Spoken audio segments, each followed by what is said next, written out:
if I told you Spider-Man Across the Spider-Verse explains which universe Venom 3 takes place in, and it actually makes a whole lot of sense. And it all starts with that terrible post-credit scene for Morbius where Vulture shows up in Morbius' universe and it makes no fucking sense. I'm not sure how I got here.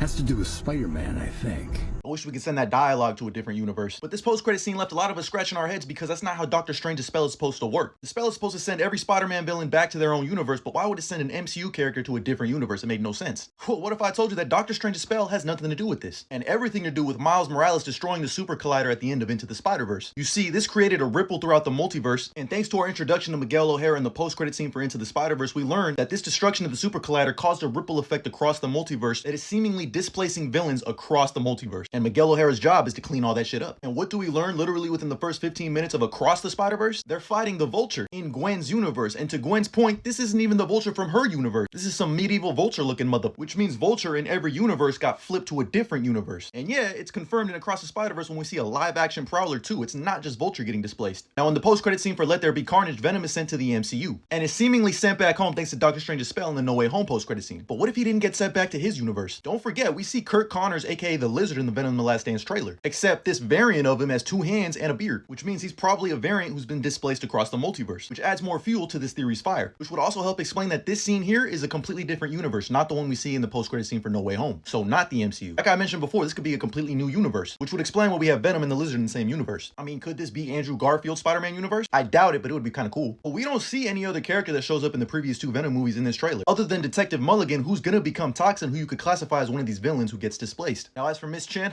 she's looking a little different. She's moving a little different. Plus, technically, you could classify her as a villain since she had the Venom symbiote in her. Or she could just be a variant. I mean, how the hell she get this rich to be in Vegas? I mean, this would be a pretty great way to explain all of the confusion, and it makes a whole lot of sense. But I did just come up with it when I was on the toilet, so hey, Sony Pictures, if you need someone, hire me. All I know is it's the multiverse. Anything is possible. Anything is possible!